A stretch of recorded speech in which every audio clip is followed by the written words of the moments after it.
جتنا ہم چاہیں گے عہدے کے زور پر بھی اتنا ملے گا جتنا ہم چاہیں گے. مطلب کیا؟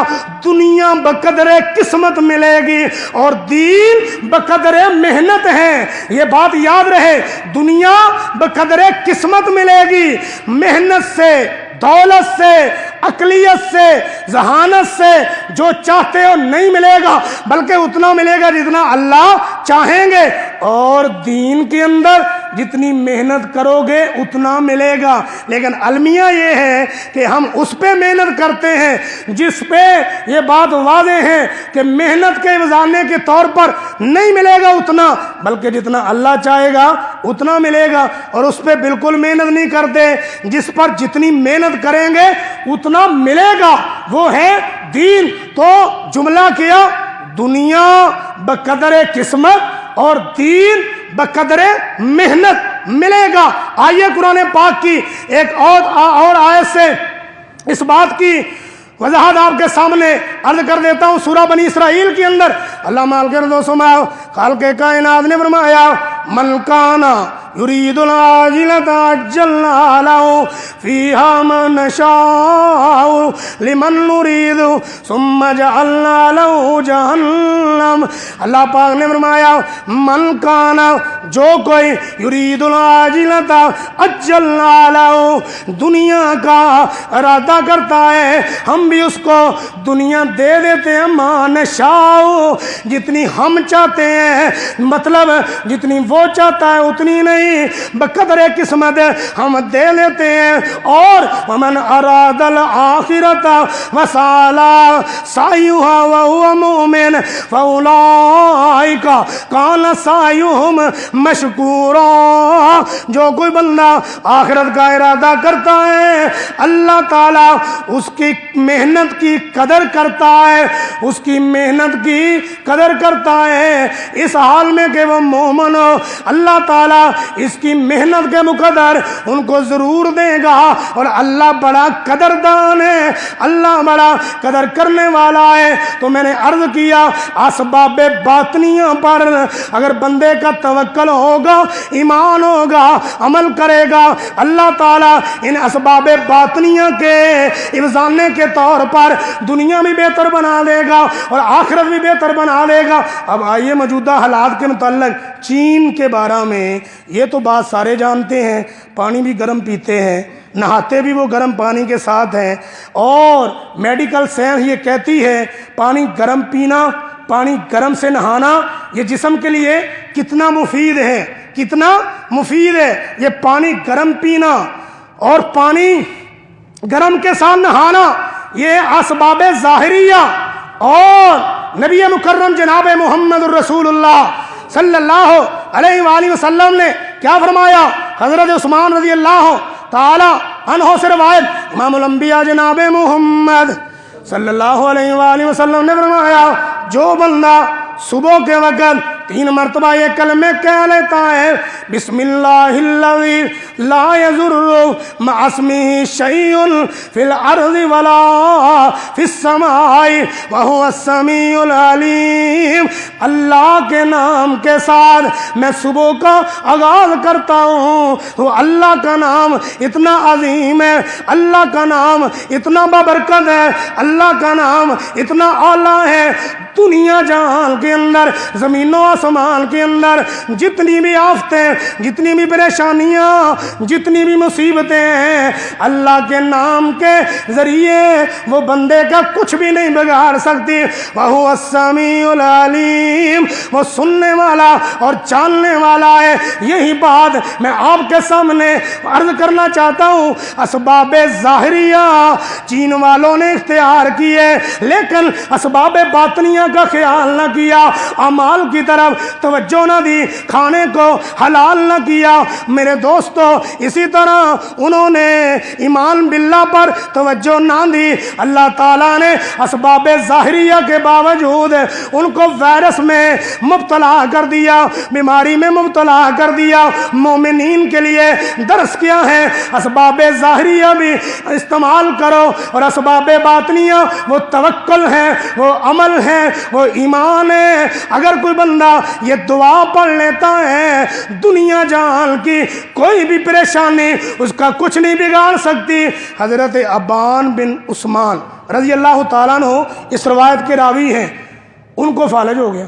اب ایمان کی بات پر توجہ کرنا، اسباب باطنیہ کے جناب والا معاملے پر توجہ کی ضرورت، ان کو فالج ہو گیا۔ ایک شخص جنہوں نے ان سے یہ روایت سنی تھی، ان کی طرف بڑی ٹک ٹکی لگا کے دیکھنے لگا۔ انہوں نے کہا کس لیے دیکھتے ہو؟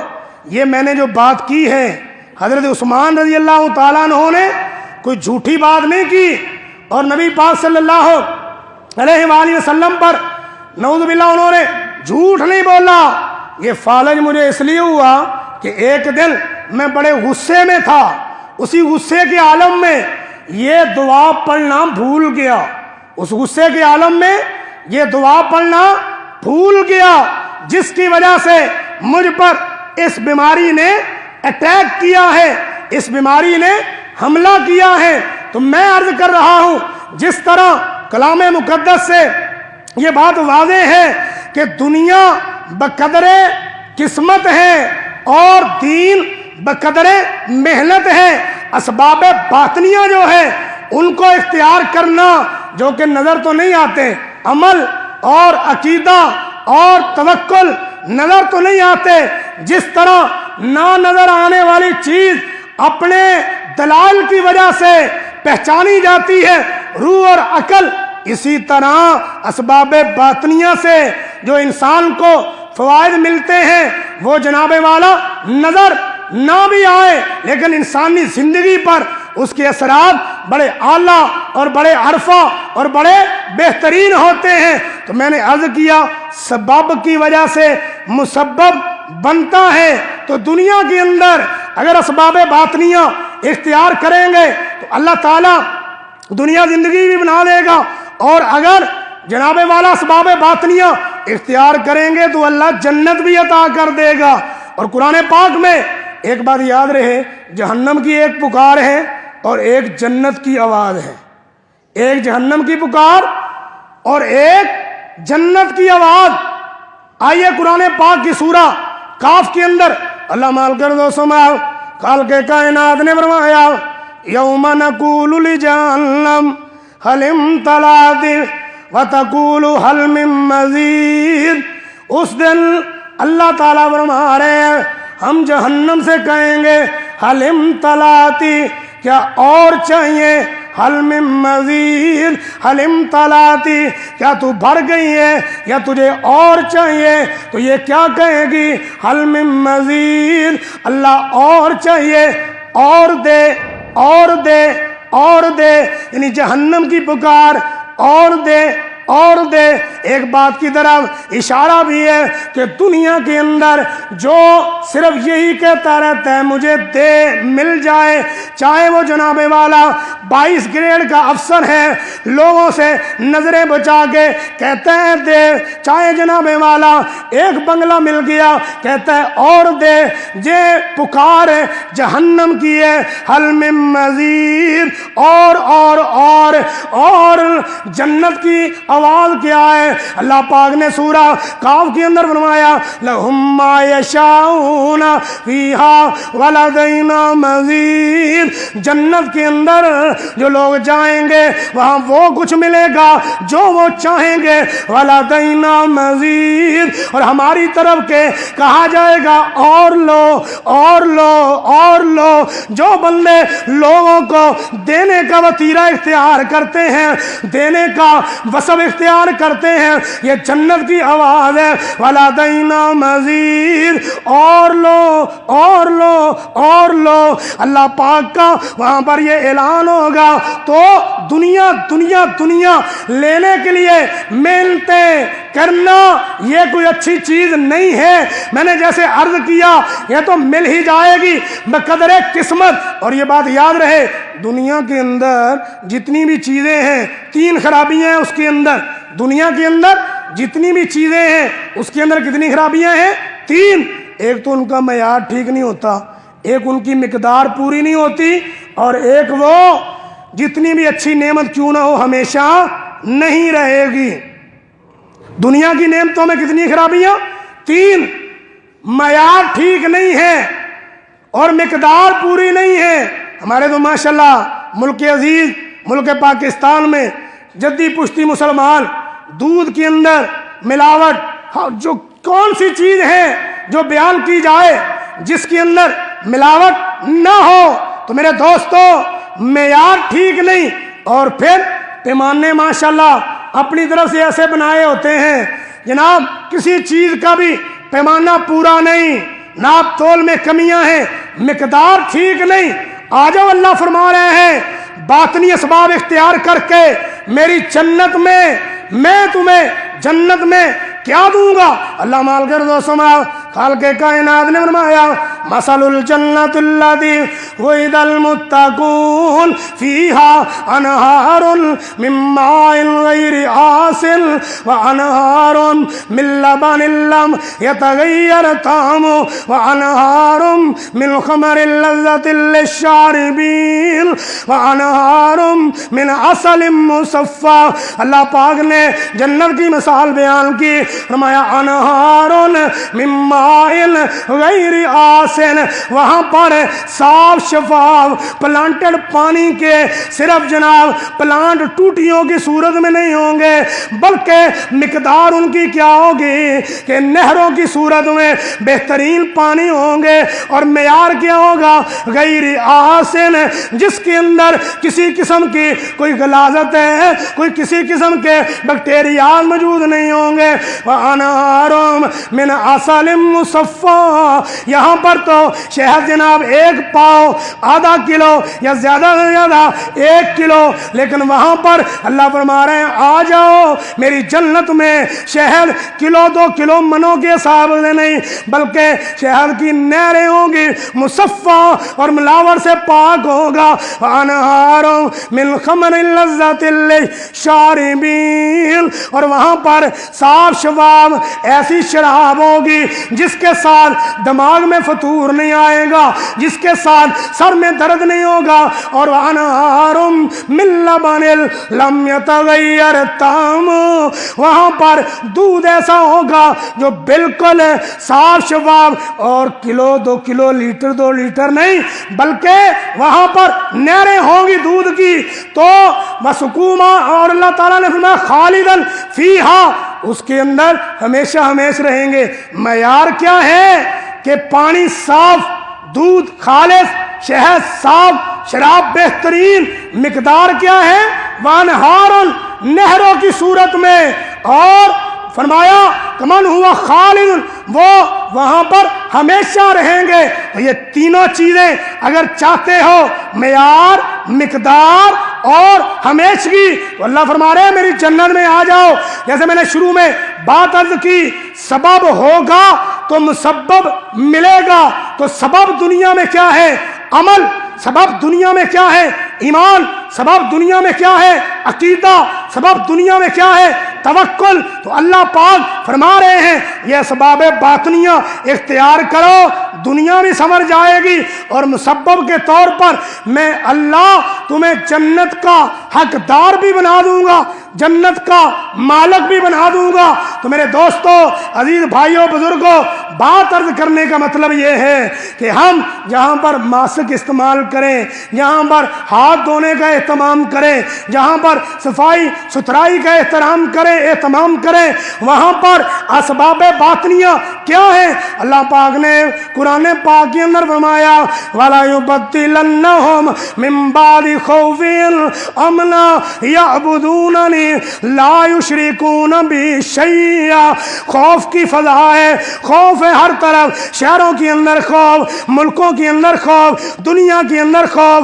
اللہ فرما رہے ہیں وَلَا يُبَدِّلَنَّهُمْ مِن بَعْدِ خَوْفِهِمْ أَمْنًا، ہمارا وعدہ ہے کہ میں دنیا کا خوف جو ہے عمل میں تبدیل کر دوں گا، لیکن اس کے لیے اسباب باطنیہ یعبدوننی، میری عبادت کرنا ہوگی، لا یشرکون بی شیئا، میرے ساتھ شرک نہیں کرنا۔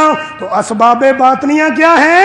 اللہ کی عبادت، نماز، ذکر و اذکار، اللہ کی طرف رجوع اور اللہ کی ذات میں، صفات میں، عبادات میں کسی کو شریک نہ ٹھہراؤ۔ اور ایسے ہی اسباب باطنیہ کیا ہے؟